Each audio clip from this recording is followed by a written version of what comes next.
नमस्कार दोस्तों।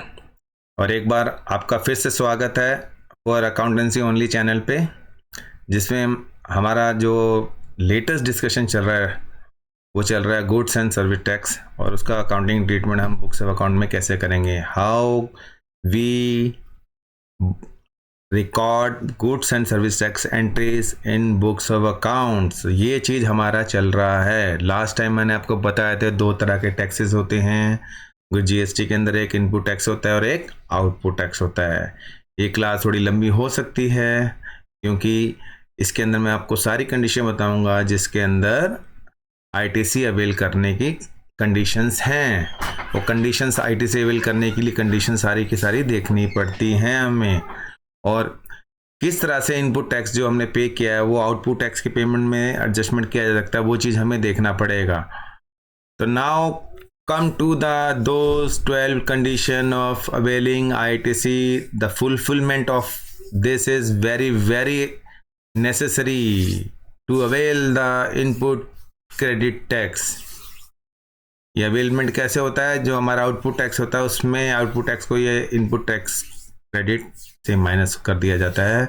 इससे आउटपुट टैक्स की कम होता है। जैसे 100 पे करना, अगर 40 आपने पे कर रखा है तो 40 रुपीज़ से यानी 100 माइनस 40 60 की आपको पेमेंट करनी पड़ेगी सरकार को। तो ये 12 कंडीशंस क्या क्या हैं? अब देखो, इसमें 12 कंडीशन बता रखे हैं। तो इसमें पहली कंडीशन जो मैं आपको बताऊंगा, ये पहली कंडीशन क्या है?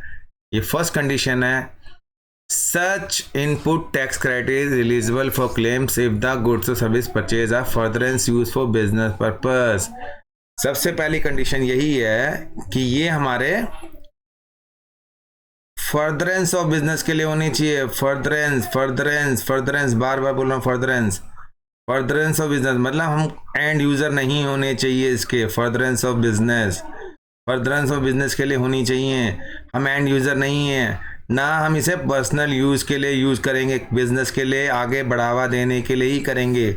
हम कोई चीज़ खरीद रहे हैं, बाई कर रहे हैं, वो बाई करते वक्त हम आईटीसी पे करते हैं।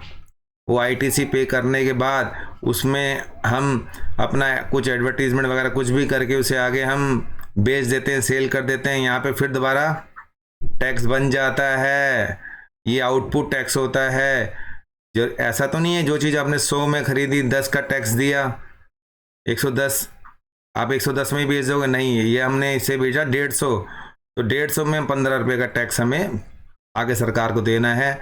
लेकिन ये 15 रुपये का टैक्स ना देके इसमें से हम इसकी एडजस्टमेंट लेने की कोशिश करते हैं कि जो हमने ऑलरेडी 10 रुपये ये पे किया है ये कैसे इसमें से कम करवाएं। वापस दो, ये 10 रुपये हमें वापस दो। सरकार से बोलते हैं 10 रुपये वापस दो, सरकार कहती है ऐसे थोड़ी दे देंगे। तो पहले मुझे 12 कंडीशन फुलफिल करके दिखाओ। तो 12 कंडीशन में पहली कंडीशन यही थी कि पर्सनल यूज़ के लिए नहीं होना चाहिए, आप अल्टीमेट कंज्यूमर नहीं होने चाहिए। ध्यान रखना है, आपको अल्टीमेट कंज्यूमर नहीं बनना है। और इसकी सेकंड कंडीशन, ये फर्स्ट कंडीशन है, आप क्या नहीं होने चाहिए? And user. और ये आपका जो आईटीसी है जो आपने लिया है वो फर्दरेंस ऑफ बिजनेस के लिए जो गुड्स है उसके लिए जाएगा, तभी आपको आईटीसी मिलेगा। पहली कंडीशन यही थी। सेकंड कंडीशन, कुछ तो कुछ आपके पास होना चाहिए उसका प्रूफ। क्या प्रूफ होना चाहिए आपका? प्रूफ क्या होना चाहिए? बताइए। आपके पास टैक्स इनवॉइस जरूर होनी चाहिए। टैक्स इनवॉइस नहीं है तो कैसे करेंगे? आपने जो खरीदा टैक्स इनवॉइस होनी चाहिए, या कोई वापस ज़्यादा डेबिट नोट होना चाहिए। अगर ये नहीं है तो आप कैसे लेंगे? प्रूफ तो सरकार को देना पड़ेगा कि हाँ आपने वाकई इनपुट पे किया, इनपुट टैक्स हमने पे किया, ये हमारे पास प्रूफ होना ही चाहिए। अगर ये प्रूफ नहीं होगा तो कैसे करेंगे? इनपुट टैक्स जो हमने पे किया है उसका प्रूफ होना चाहिए। क्या क्या होना चाहिए? या तो इनवॉइस हो, देखो ये इनवॉइस, या तो हमारे पास डेबिट नोट हो, या अदर डॉक्यूमेंट्स, कोई भी अदर डॉक्यूमेंट्री एविडेंस होने चाहिए जो पेमेंट का, जो कि हमने जब परचेज किया उसके अगेंस्ट में ये हमने पेमेंट करी हुई है। ये हमारी इसकी सेकंड कंडीशन है आईटीसी अवेल करने की। और थर्ड कंडीशन हमारी आती है, क्या हो गया? ये जो हमने टैक्स इनवाइस मिली हमें और ये जो डेबिट नोट है उसको जिसने बेचा है अपने GSTR1 में फाइल कर देना चाहिए बिफोर 11th, और वो रिफ्लेक्ट कर देना चाहिए हमारे पास। नॉर्मली तो कोई ऐसा होता है, ये बायर है, एक सेलर है। जैसे सेलर ने, जैसे ए सेलर है, ए ने बी को सामान बेचा, 1000 रुपये का सामान बेचा, उसमें सपोज करो 180 रुपीज़ का टैक्स है, जिसमें 90 रुपीज़ का SGST है स्टेट गवर्नमेंट वाला, और 90 रुपीज़ का IGST है। तो वो 90 रुपीज़ को आपको GSTR1 में दिखाना है। अगर वो दिखाएगा उस महीने की GSTR1 में, तभी जाके जिस सेलर है, सेलर के GSTR2B में आएगा, यानी कि दिखेगा सेलर को कि हाँ ये टैक्स उसने मतलब शो किया, यानी मेरे पास आ गया है। तो जब भी, अब जब वो 3B भरेगा, लेगा एडजस्टमेंट तो 3B में मिलती है। तो कैसा होता है कि 1 होता है हमारा GSTR1, वो सारे जितनी भी उसने सेल की होती है उसकी डिटेल इसमें डाली जाती है, 2B में आ जाता है वो। अगर उसने डाल दिया तो ये बायर के 2B में आ जाएगा, ठीक है। और 2B में आ गया तो जब ये जो बायर है अपना 3B भरेगा, तो वहां पे आउटपुट टैक्स जो बनता है उसमें से 2A में जो आया है इनपुट टैक्स, उसकी ये एडजस्टमेंट ले लेगा, इनपुट टैक्स की एडजस्टमेंट ले लेगा। ये ध्यान रखना है। तो ये GSTR1 it should be appeared by the buyers form GSTR2B। ये एक तरह की रिटर्न्स होती हैं। GSTR1 भी एक रिटर्न है, इसमें सारे सेल्स की डिटेल भरी जाती है। GSTR2 में जो सेल्स की डिटेल भरती है ऑटो पॉपुलेट होती है, ये अपने आप आती है, इसमें कोई भरता नहीं कोई भी कुछ। और जो GSTR3 होती है, ये 3B, ये एक तरह से रिटर्न होती है। GSTR3B रिटर्न होती है, ये इनकी मंथली रिटर्न होती है। इसमें टैक्स का निपटान होता है इसी के अंदर। ड्यू डेट से हमें लेना था नहीं, ड्यू डेट आपको मैं बाद में बताऊंगा इनकी ड्यू डेट क्या क्या होती है। मैंने वैसे एक की तो बताई 11 तारीख होती है 1 की, लेकिन ड्यू डेट के बारे में हम डिटेल में बाद में बात करेंगे। हमारा वैसे अकाउंटेंसी में ड्यू डेट का कोई लेना देना भी नहीं है, हमें तो एंट्रीज करनी है। लेकिन हमें पता होना चाहिए एंट्रीज करने से पहले कि किसकी एंट्री इनपुट टैक्स क्रेडिट की हमें मिलेगी या नहीं मिलेगी। अब coming to the next condition, benefit of provisional ITC claim. अब कभी कभी क्या होता है, बीच में सरकार देखती थी कि अगर क्रेडिट नहीं भी हुआ है तो प्रोविजनल ITC क्लेम दे देती थी, लेकिन अभी फिलहाल ये बंद कर रखा है। अभी इसके प्रोविजनल ITC क्लेम का बंद हो गया, 5% तक मिल जाता था, अब वो बड़ा बंद हो चुका है। इसको हम छोड़ते हैं, आगे चलते हैं।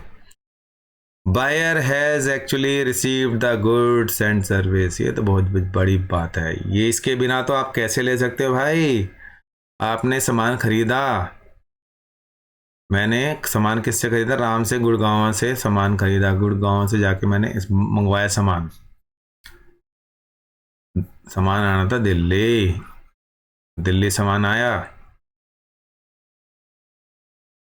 1 तारीख, मान के चलो 4 तारीख को खरीदा, 4 सितंबर को खरीदा, लेकिन वो सामान पहुंचा कब? सामान पहुंचा वो आपकी रिटर्न 3B की रिटर्न भरने के भी बाद। आपके पास पहुंचा ही नहीं 3B की रिटर्न भरने तक। जब तक आपके पास सामान नहीं रिसीव होगा तब तक ITC क्लेम नहीं करते, भले ही इसने गुड़गांव वाले ने GSTR1 में एंट्री कर दी हो, लेकिन आपके पास सामान ही नहीं पहुंचा तो हम नहीं ले सकते। आपके पास एक्चुअल में सामान आना चाहिए। Actually you have received, you should receive the goods which you bought from the buyer, bought from the seller. You are the buyer, buyer actually receive the goods और सर्विसेज। अगर आपको सर्विसेज और goods receive नहीं हुए तो आप claim नहीं कर सकते ITC का। ये चीज़ आपको ध्यान रखनी है। ITC क्लेम करने के लिए पहले एक्चुअली रिसीव होना चाहिए। Next condition is the buyer must furnish the GST return in form GSTR3B। ये तो मैं भी बताया था मैंने आपको। इसमें क्या था, मैंने क्या बता, लेते कब है क्रेडिट? जब आप अपनी GSTR3B भरते हो, यानी 3A मंथली रिटर्न होती है। हमारी GSTR3B क्या है? हमारी मंथली रिटर्न है। मंथली रिटर्न में तो क्या, इसमें पता चलता है हमारे पास कितना आउटपुट टैक्स पे करना है, डैश डैश डैश डैश, उसमें से कितना हमारे पास इनपुट पड़ा है जो कि एलिजिबल है। इनपुट एलिजिबल फॉर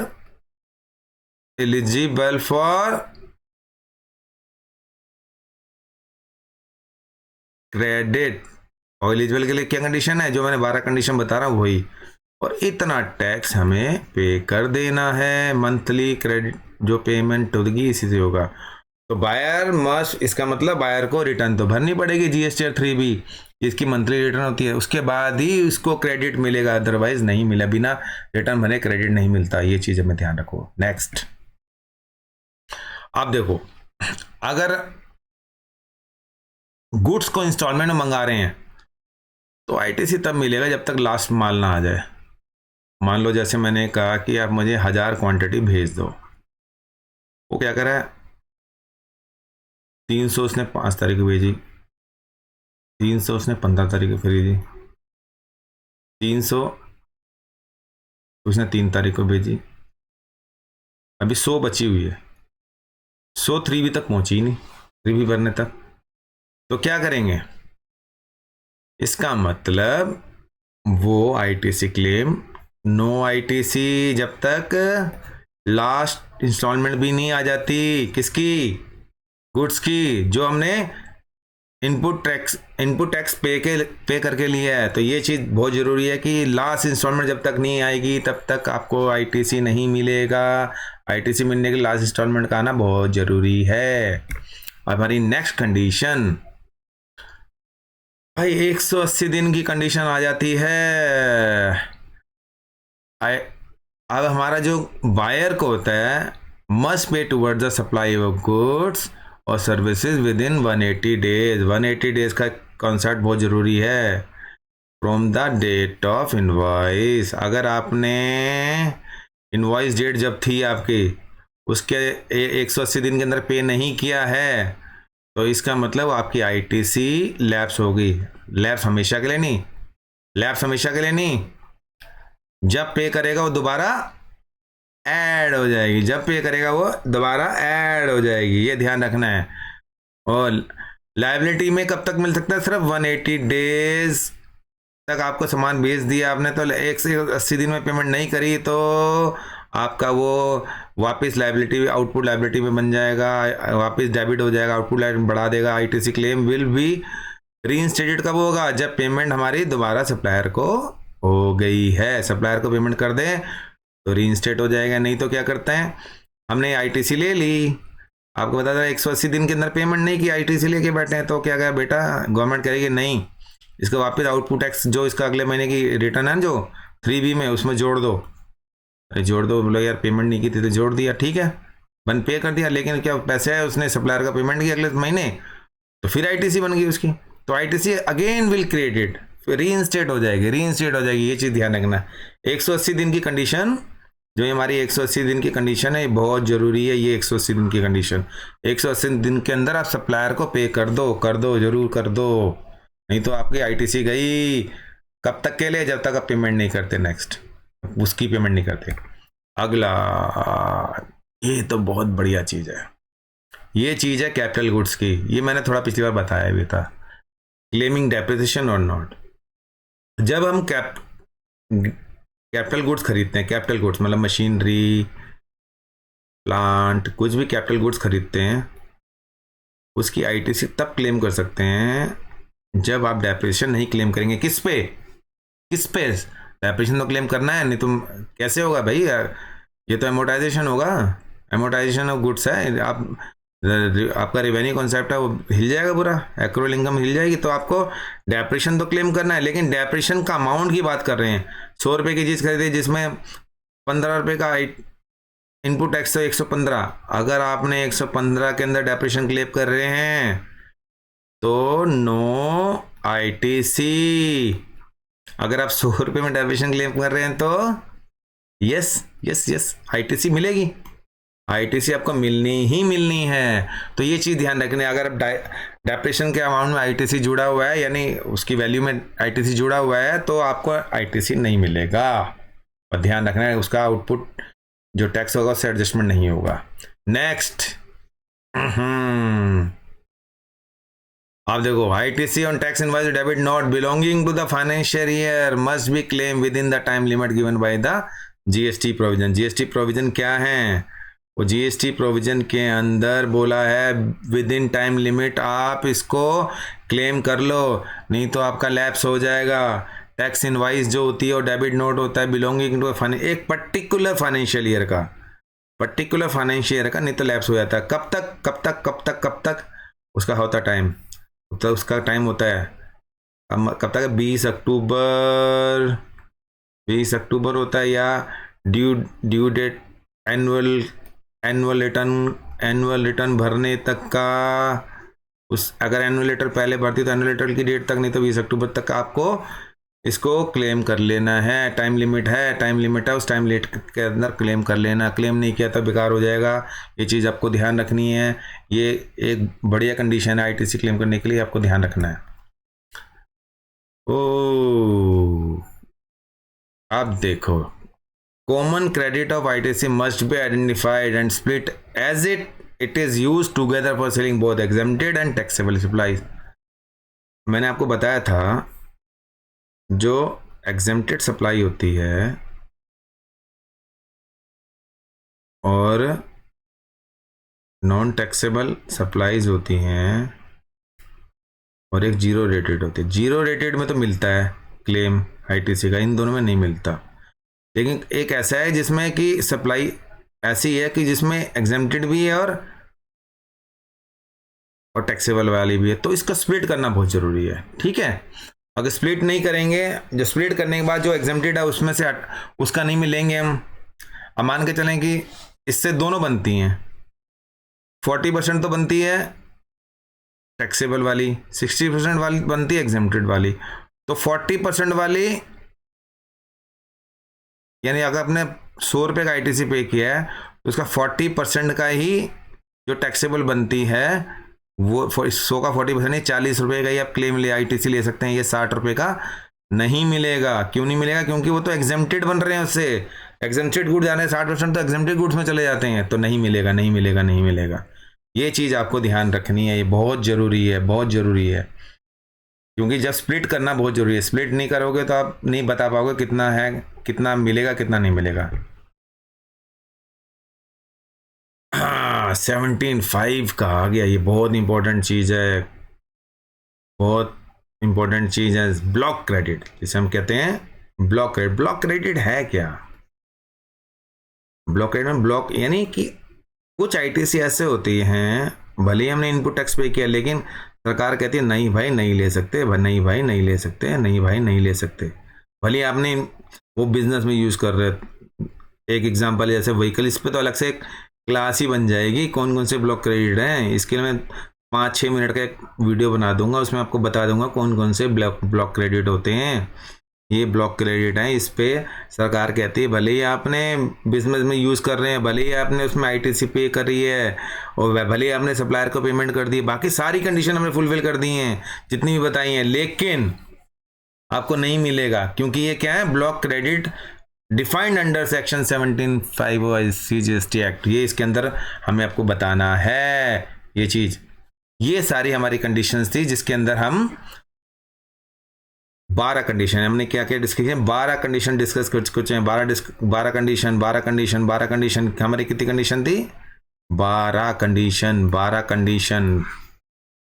कंडीशन हमने डिस्कस करी हैं। 12 कंडीशन, अगर ये कंडीशन आप फुलफिल करते हैं तभी आप आईटीसी क्लेम कर सकते हैं।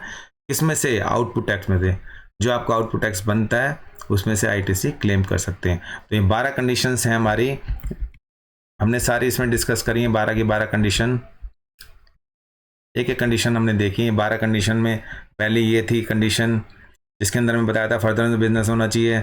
सेकंड कंडीशन में आपके वो कुछ वो होना चाहिए, प्रूफ होना चाहिए।